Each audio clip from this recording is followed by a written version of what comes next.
நல்ல கொலையை வெந்துருச்சு பாருங்க. ஆனால் வந்து சாதம் வந்து உங்களுக்கு கொலன்னு இருக்காது. ஏன்னா எல்லாருக்குமே ஒரு சந்தேகம் இருக்கும், உளுந்து போடுறதுனால இந்த கொலகொலப்பு தன்மை வருமா அப்படின்ட்டு. அந்த மாதிரி இருக்காது. இது எல்லாமே நம்ம வந்து வறுத்துட்டு செஞ்சதுனால ரொம்ப நல்லாயிருக்கும். பிரியாணி டேஸ்ட்லேயே இருக்கும்.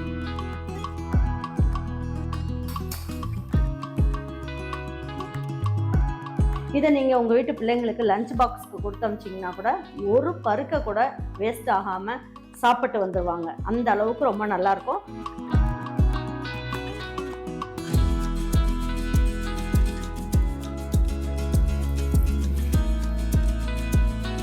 உண்மையாகவே சொல்கிறேன், நீங்கள் உளுந்து சாதம் சாப்பிட்டீங்கன்னா ஒரு கொலகொலப்பு தன்மையெல்லாம் வரும் இல்லையா, விழுவிழுன்னு இருக்கும். அந்த மாதிரிலாம் இல்லாமல் ரொம்ப நல்லாயிருக்கு. அதாவது சும்மா உளுந்தை மட்டும் போட்டு நம்ம வந்து சாதாரணமாக செஞ்சோன்னா பிள்ளைங்களுக்கு பிடிக்காது. அதை ஒரு பிரியாணி ஸ்டைலில் செய்யும் போது பசங்கள்லாம் நல்லா விரும்பி சாப்பிடுவாங்க. அது என்னென்னலாம் போட்டு செய்ய போகிறேன், எப்படி செய்ய போகிறேன், கொலகொலப்பு தன்மை இல்லாமல் செய்யணும், நல்ல மனமாக இருக்கணும்னா இதெல்லாம் போட்டு செஞ்சிங்கன்னா ரொம்ப நல்லாயிருக்கும். வாங்க இது ஈஸி அப்படி செய்யலான்னு பார்ப்போம். நம்ம ஈரோடு அம்மாச்சி மசாலா வகைகள் எல்லாமே ஃபஸ்ட்டு குவாலிட்டி இன்க்ரீடியன்ட்ஸ் தான் பயன்படுத்துகிறோம்.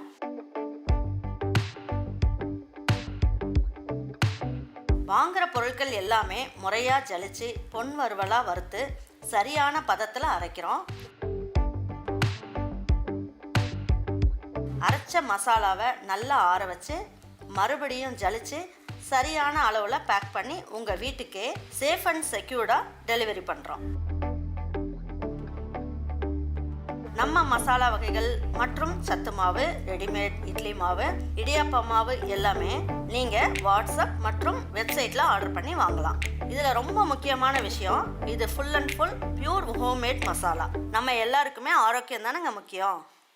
பாருங்க, ஃபஸ்ட்டு நம்ம என்ன பண்ணுவோம், இதில் வந்து ஒரு 25 கிராம் அளவுக்கு உடச்ச உளுந்து எடுத்திருக்கேன். முழு உளுந்து இல்லை, உடச்ச கருப்பு உளுந்து எடுத்திருக்கேன். இதை வந்து ஃபஸ்ட்டு வறுத்துக்கலாம். ஃபஸ்ட்டு வறுத்து எடுத்துட்டு அதுக்கப்புறம் கழுவிக்குவோம். அப்புறம் பாருங்கள், அதே கப்பில் ஒரு கப் அளவுக்கு வேர்க்கடலை, வறுக்காத வேர்க்கடலையை நான் என்ன பண்ணிட்டேன், ஒரு 2 மணி நேரம் ஊற வச்சுட்டேன். தண்ணியில் போட்டு ஊற வச்சதுக்கப்புறம் பாருங்கள் இந்த அளவுக்கு வந்திருக்கு, நல்லா ஊறி வந்திருக்கு. 2 மணி நேரம் ஊற வச்சிங்கனாலே போதும்.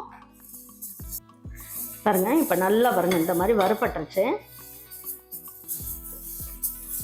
இப்போ வந்து நம்ம என்ன பண்ணலாம், நல்லா வறுபட்டுருச்சு, நல்லா மனம் வர ஆரம்பிச்சிச்சு. இதை இதில் போட்டு இதை ஜலிச்சிடலாம். ஜலிச்சுட்டு அதுக்கப்புறம் கழுவிக்கலாம். அப்போ தூசி ஏதாவது இருந்தாலும் சரி. இது வந்து இந்த உளுந்து உடைக்கும் போது என்ன ஆகும், பவுடர் மாதிரி அந்த கருப்பு தோல் இருக்கு இல்லையா, அது வரும். இது அப்படியே கழுவுனீங்கனாலும் இதில் அப்படியே ஒட்டிக்கிட்டு இருக்கும். அதனால் நல்லா ஜலிச்சு விட்டுட்டு பண்ணும் போது பாருங்கள், இதில் இருந்தது எல்லாமே கருகி போயிடும். தெரியுதுங்களா, இந்த மாதிரி கருகி போயிருக்கும். இப்போ நம்ம சாப்பாட்டில் போடும் போது என்ன ஆகும், சாப்பாடே டேஸ்ட் கெட்டு போயிடும். அதனால் இதை நல்லா ஜலிச்சு விட்டுட்டு, கல் மண் எது இருந்தாலும் வந்துடும். ஜலிச்சுட்டு இப்போ கழுவிட்டு வந்துடலாம். நல்லா சுத்தமானதாக இருக்குது. இப்போ அதை கழுவிட்டு வந்துடுறேன். நம்ம வந்து ஊற வச்சுட்டு இல்லைன்னா நம்ம வந்து கழுவிட்டு அதுக்கப்புறமா வறுக்கலாமா அப்படின்னா, இந்த இது மாதிரி இருக்கும் இல்லைங்களா, பொடி பொடியாக இருக்கும் இல்லையா, அதெல்லாம் வந்து டேஸ்ட் நல்லா இருக்காது. அதனால தான் இந்த மாதிரி வறுத்துட்டு கழுவிடுங்க. கழுகும் போது நல்லா ஜலிச்சுட்டு பண்ணோம்னா நல்லா சுத்தமாகவும் இருக்கும். பாருங்கள், நல்லா சூப்பராகிடுச்சு பாருங்கள். இப்போ நம்ம தைரியமாக போடலாம். இதில் கல் இருக்குமோ அப்படின்லாம் நம்ம பார்க்க வேண்டாம். 2 வாட்டி கழுவிக்கலாம். தேங்காய் எண்ணெய் போட்டு செஞ்சால் ரொம்ப நல்லாயிருக்கும். உங்களுக்கு பிடிக்கலன்னா கடலெண்ணெய், நல்லெண்ணெய் எது வேணாலும் சேர்த்துக்கோங்க. இதில் ஒரு 3 ஸ்பூன் அளவுக்கு தேங்காய் எண்ணெய் சேர்த்துக்கலாம். இப்போ இதில் ஒரு பிஞ்ச் இது எடுத்துக்கோங்க. இந்த மாதிரி எடுத்து 2 பிஞ்ச் அளவுக்கு வெந்தயம் போடுங்க. கடுகு சேர்த்துக்குங்க. உளுந்தம்பருப்பு சேர்த்துக்குங்க. கொஞ்சம் 1/4 ஸ்பூனோட கம்மியாக 2 பிஞ்ச் அளவுக்கு ஜீரகம், ஒரு 10 மிளகு. இதில் ஒரே ஒரு பெரிய வெங்காயத்தை கட் பண்ணி எடுத்து வச்சுருக்கேன், இதையே சேர்த்துக்கலாம். இதில் ஒரு இனுக்கு கருவேப்பிலை நல்லா பிச்சு போட்டுக்கலாம். பாருங்க, இந்த அளவுக்கு கொன்ன பெருங்காயம் 1/4 ஸ்பூனோட கம்மியாக சேர்த்துக்குங்க. ரொம்ப ஈஸி, ரொம்ப நல்ல டேஸ்ட்டும் இருக்கும்.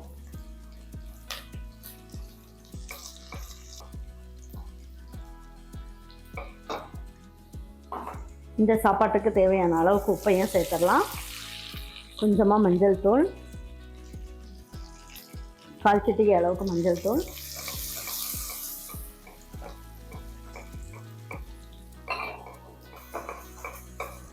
பாருங்க, வெங்காயம் இந்த அளவுக்கு வதங்கினதுக்கப்புறம் நம்ம என்ன பண்ணலாம், இதில் 2 தக்காளி கட் பண்ணி வச்சுக்க, பெரிய தக்காளியாக அதையும் சேர்த்துக்குங்க. இதுலேயே 1 ஸ்பூன் அளவுக்கு இஞ்சி பூண்டு பேஸ்ட்டு எல்லாம் ஒன்றா சேர்த்து வதங்கட்டும்.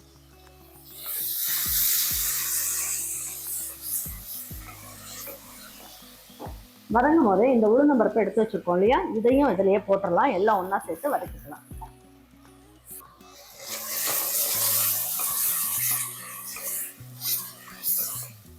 அப்புறம் நான் வந்து இந்த 1 கப்பு எவ்வளோ உளுந்து எடுத்தீங்களோ அதே அளவுக்கு கப்பில் அதாவது வேர்க்கடலையும் எடுத்து ஊற வச்சுருக்கேன். இதையும் இதில் சேர்த்துக்கலாம். அந்த சாப்பாடு சாப்பிடும் போது நல்ல டேஸ்ட் கொடுக்கும். உளுந்து சாதம் அப்படிங்கிறது நமக்கு வந்து இந்த ரெட் சில்லி பவுடர்லாம் சேர்க்காம தான் செய்வாங்க. ஆனால் நீங்கள் சேர்த்து செய்யும் போது தான் வேறு லெவலில் இருக்கும் உங்களுக்கு சாப்பாடு.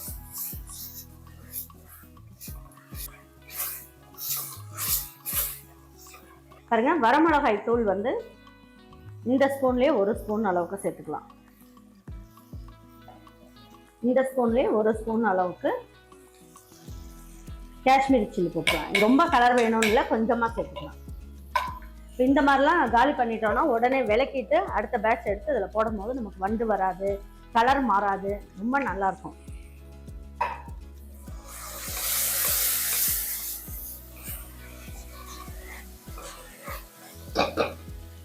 இப்போ இதுலேயே என்ன பண்ணுவோம், கொஞ்சமாக புதினா இலை கொஞ்சமாக சேர்த்துக்கலாம். கொத்தமல்லி இலை சேர்த்துக்கலாம். காரத்துக்கு அப்படின்னு பார்த்தீங்கன்னா 2 பச்சை மிளகா அப்படியே முழுசாக போட்டுடலாம்.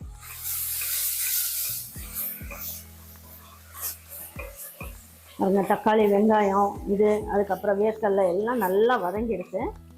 இப்போ நீங்கள் ஸ்டவ்வை ஸ்லோவாக வச்சுக்கலாம். இதுலேயே நான் என்ன பண்ணியிருக்கேன், 2 ஸ்பூன் அளவுக்கு தேங்காய் துருவின தேங்காய் இதை சேர்த்துக்கலாம்.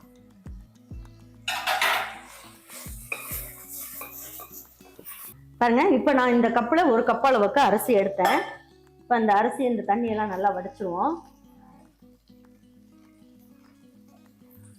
இந்த அரிசியை இதில் கொட்டிடலாம்.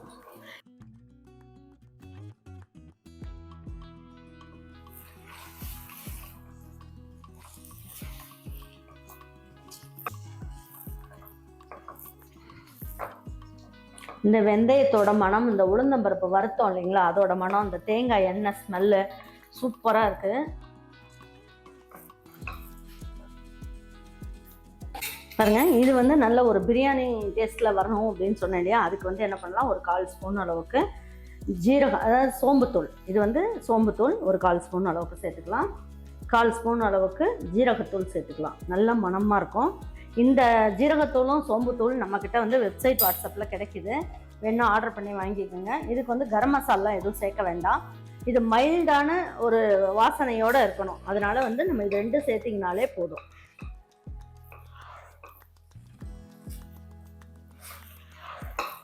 நல்லா வதக்கிட்டோம். இப்போ வந்து தேவையான அளவுக்கு தண்ணி ஊற்றிக்கலாம். இப்போ நான் தண்ணின்னு பார்த்தீங்கன்னா இதுக்கு வந்து 1க்கு 1.25 தண்ணி அப்படியே ஊற்றிக்கலாம்.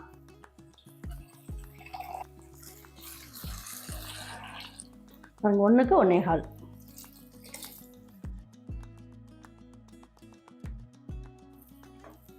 இப்போ இந்த தண்ணியை கொஞ்சம் வாயில் ஊற்றி பாருங்கள், உப்பெல்லாம் கரெக்டாக இருக்கான்னு.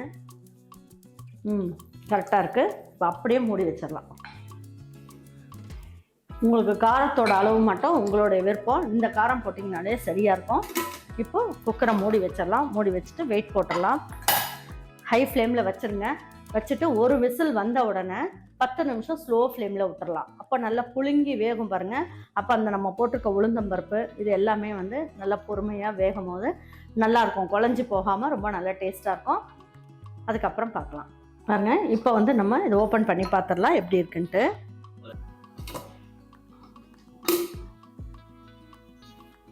நல்லா கொலைய வெந்துருச்சு பாருங்கள். ஆனால் வந்து சாதம் வந்து உங்களுக்கு கொலன்னு இருக்காது. ஏன்னா எல்லாருக்குமே ஒரு சந்தேகம் இருக்கும், உளுந்து போடுறதுனால இந்த கொலகொலப்பு தன்மை வருமா அப்படின்ட்டு. அந்த மாதிரி இருக்காது. இது எல்லாமே நம்ம வந்து வறுத்துட்டு செஞ்சதுனால ரொம்ப நல்லாயிருக்கும். பிரியாணி டேஸ்ட்லேயே இருக்கும்.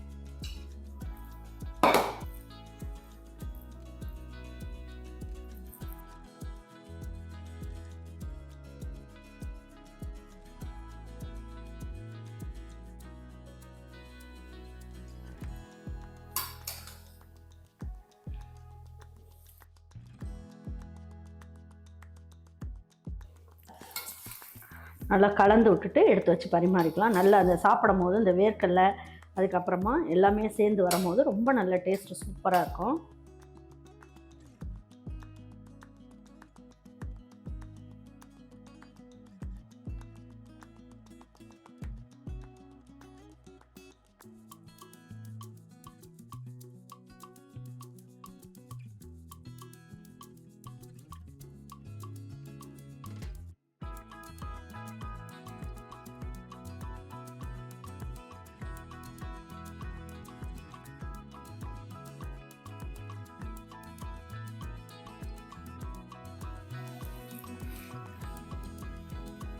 உண்மையாகவே சொல்கிறேன், நீங்கள் உளுந்து சாதம் சாப்பிட்டீங்கன்னா ஒரு குழகுழப்பு தன்மையெல்லாம் வரும் இல்லையா, விழுவிழுன்னு இருக்கும். அந்த மாதிரிலாம் இல்லாமல் ரொம்ப நல்லாயிருக்கு.